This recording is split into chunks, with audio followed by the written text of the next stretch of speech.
할렐루야, 하나님의 은혜와 평강이 이 영상을 시청하시는 모든 분들에게 함께 하시기를 바랍니다.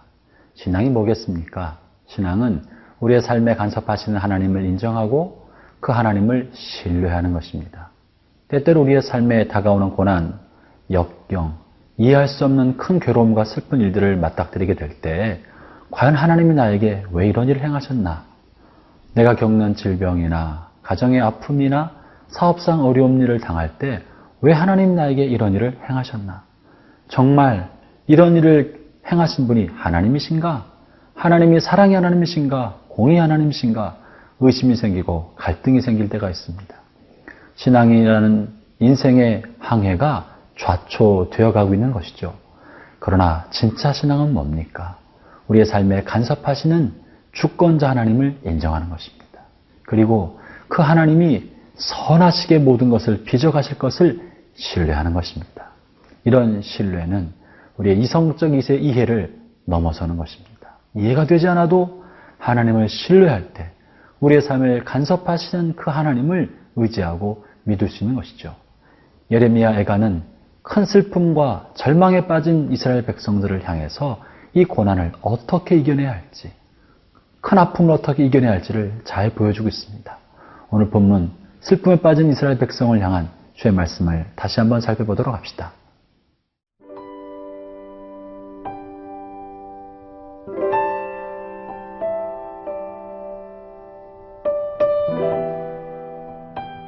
예레미야 애가 1장 18절에서 22절 말씀입니다.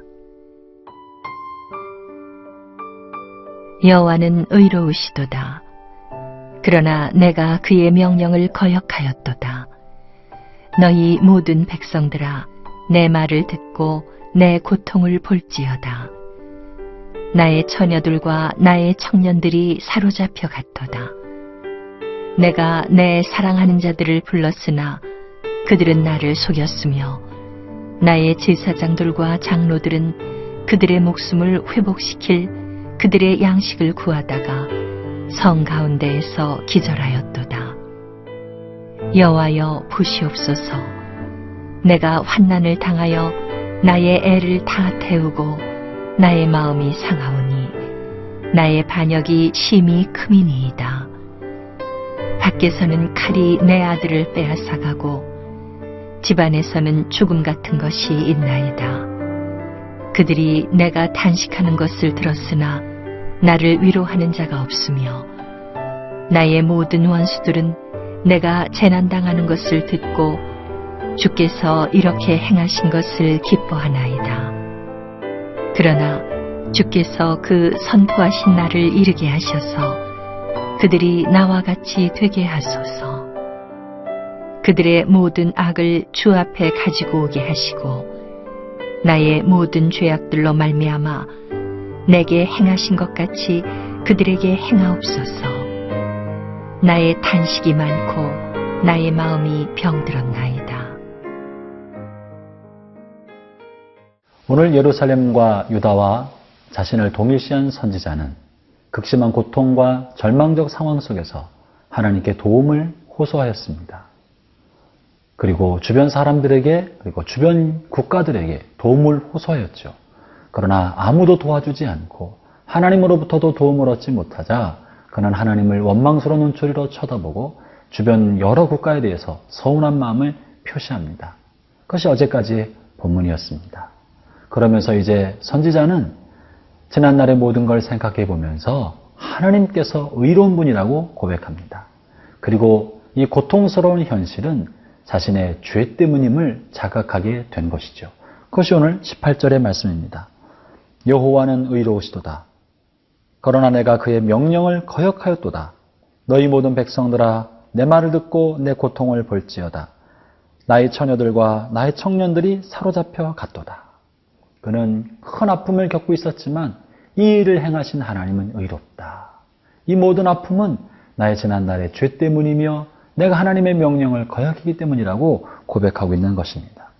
자신의 과거를 돌이켜 생각해 보면서 이와 같은 아픔 현실을 만들어낸 자신의 죄와 자신의 반역에 대해서 처절한 자성과 자책 그리고 반성을 하고 있는 것입니다. 이 반성이 20절에 이렇게 표현되고 있습니다. 여호와여 보시옵소서. 내가 환난을 당하여 나의 애를 다 태우고 나의 마음이 상하오니 나의 반역이 심히 크니이다. 밖에서는 칼이 내 아들을 빼앗아가고 집안에서는 죽음 같은 것이 있나이다. 선지자는 지금 극심한 자책감에 빠져 있으면서 속에 애간장이 탓하는 듯한 고통을 호소하고 있는 것입니다. 우리말 성경 본문에는 이 본문이 좀 더 애절하게 절절하게 표현이 있는데요. 제가 읽어보겠습니다. 여호와여 보십시오. 내가 고통 가운데 있고 내 내장이 끓어오릅니다. 내 마음이 내 속에서 뒤집히는 것은 내가 크게 반역했기 때문입니다. 내 내장이 끓어오르고 있습니다. 지난날에 자신의 어리석음과 하나님의 말씀을 거역하고 하나님의 뜻을 따르지 않았던 자신의 삶을 생각해 보니 애간장이 타오르고 심장이 속에서 뒤집히는 것 같은 고통을 느끼고 있는 것이죠. 형제자매 여러분, 지난날의 죄를 되살려 생각해 볼 때 그 죄가 오늘의 아픈 현실을 가져왔다는 것을 알게 되자 그는 처절한 회개와 고통스러운 자성적 통회를 하고 있는 것입니다. 왜 내가 하나님 말씀을 어기었던가? 내가 왜 그때 그 말씀을 거스리고 죄악의 길을 갔던가? 내가 왜 욕심을 부렸나? 내가 왜 음욕에 충동되어서 그 일을 하였을까? 내가 왜 거짓에 짝하여 부정한 돈에 눈이 멀었을까? 형제자매 여러분, 하나님께서 우리의 죄를 낱낱이 고발하시고 우리의 죄에 대해서 추상 같은 심판을 내리신다면 우리는 지난날 우리의 죄가가 얼마나 크고 심각했는지를 더 여실히 알게 될 것입니다. 그러나 하나님은 오래 참으셔서 우리의 죄에 대해서 묵과하시고 참아주실 때가 얼마나 많은지 모릅니다. 오늘 선지자는 자신의 고통스러운 현실이 자신의 죄의 결과물인 줄 알고 이 고통을 가져온 죄가에 대해서 처절한 참회를 하고 있는 것입니다.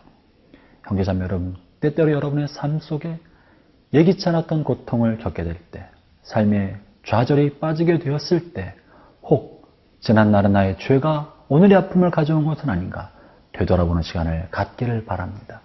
현실은 아프고 고통스럽고 힘들어도 우리의 마음과 삶과 영혼 깊은 곳에 남아있는 끈덕진 죄악의 흔적, 죄악의 습관, 탐욕, 이기심, 음란, 이 약한 것들이 남아서 우리를 여전히 죄악의 늪속으로 빨아들이고 있다면 어쩌면 오늘의 현실의 고통보다도 이 죄악이 더욱더 심각한지 모릅니다. 끊어내야 합니다. 잘라내야 합니다. 그래야 우리는 거룩한 흰 옷을 입고 주님 오실 때 그분을 부끄럽지 않게 맞게 될 것입니다. 오늘 이 선지자는 지난날의 자신, 유다와 예루살렘을 대표하는 자신들의 죄를 처절한 마음으로 회개하고 있습니다. 이 회개는 오늘 우리를 사는 우리에게 큰 교훈을 주고 있는 것이죠.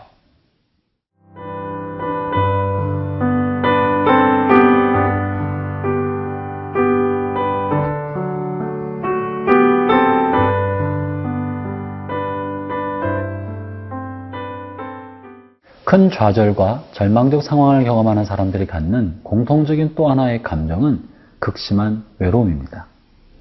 아무도 나를 대신해 줄 수 있는 사람이 없다. 이 괴로움과 아픔은 나밖에 감당할 수가 없다. 아무도 내 아픔을 대신해 줄 수 있는 사람이 없고 나 혼자뿐이다. 내 남편도 내 마음을 모르고 내 아내도 내 마음 모르고 내 부모도 내 자식도 나의 고통을 대신할 수 없다는 이 처절한 외로움이야말로 큰 좌절을 겪고 있는 사람들이 부딪히는 큰 고통 중에 하나인 것입니다. 오늘 본문에서도 선지자는 1장에서만 이 외로움에 관한 표현을 5번이나 하고 있습니다. 아무도 위로하는 자가 없다. 아무도 위로하는 자가 없다. 오늘 본문 21절을 제가 다시 한번 읽어보겠습니다. 그들이 내가 탄식하는 것을 들었으나 나를 위로하는 자가 없으며 탄식을 들었으나 나를 위로하는 사람이 없다. 혼자 버려진 것 같은 생각이 드는 것입니다. 형제자매 여러분, 우리도 그렇지 않습니까? 잘 나갈 때는 내 주변에 찾아오는 사람도 많고 전화도 그렇게 자주 하지만 내가 어렵게 됐을 때, 사업이 어렵게 됐을 때, 힘이 없을 때, 권력을 잃어버릴 때 그 많던 친구들은 찾아오는 사람 없고 그렇게 불이 나게 드나들었던 사람들 아무도 방문해 준 사람이 없게 되는 것입니다. 잘 나갈 때는 이리 붙고 저리 붙고 달라붙었던 사람들이 어려움을 겪고 나니까 마치 바퀴벌레 피하듯이 슬금슬금 다 떠나가 버리는 것입니다. 그래서요, 화가 난 것입니다. 그래서 속이 상한 것입니다. 그래서 마음속에 그 사람들에 대한 미움과 분노가 솟구쳐 오르는 것입니다. 그래서 하나님께 이렇게 기도합니다. 하나님, 저 사람들에게도 내가 당한 것 같은 고통을 겪게 좀 해주세요. 저 사람들이 지금 잘 나가고 있는 거, 잘 되고 있는 거, 이것도 아무것도 아니라는 것을 저 사람들도 깨닫게 좀 해주세요. 하나님이 한번 훅 불어버리시고 치시면 지금 사업이나 지금 권력이나 지금 잘 나가는 모든 것이 아무것도 아닌 것이 된다는 것을 저 사람들 좀 알게 해주셔서 나의 이 외로움을, 고통을 저들도 겪게 해주세요. 지금 선지자는 그런 얘기를 하고 있는 것입니다. 21절 후반부에 그런 내용을 담고 있습니다. 나의 모든 원수들은 내가 재난당하는 것을 듣고 주께서 이렇게 행하신 것을 기뻐하나이다. 그러나 주께서 그 선포하는 날을 이르게 하셔서 그들이 나와 같이 되게 하소서. 그들의 모든 악을 주 앞에 가져오게 하시고 나의 모든 악들로 말미암아 내게 행하신 것 같이 그들에게 행하옵소서. 나의 탄식이 많고 나의 마음이 병들었나이다. 주께서 내게 행하신 것처럼 그들에게도 그들의 죄가대로 그들이 먹게 행해 주십시오 하는 보복성 기도를 하고 있는 것입니다. 형제자매 여러분, 이 보복성 기도가 예수님이 우리에게 가르쳐준 사랑의 삶과는 좀 차이가 있는 것 같습니다.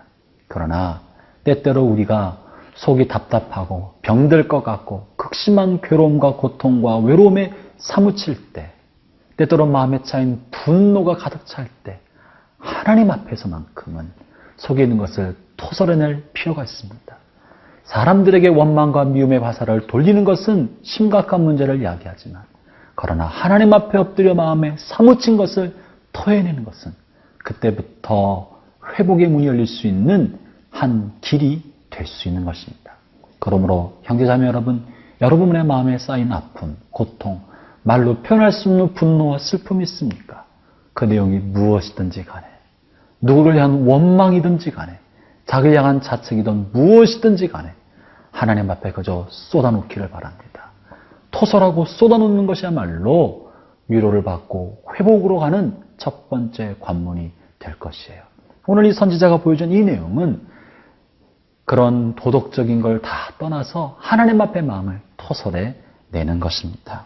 우리가 마음을 쏟아놓을 때 주께서 우리에게 다가오셔서 우리의 바닥부터 청소하시고 깨끗게 해주셔서 새살이 돋게 하실 것입니다.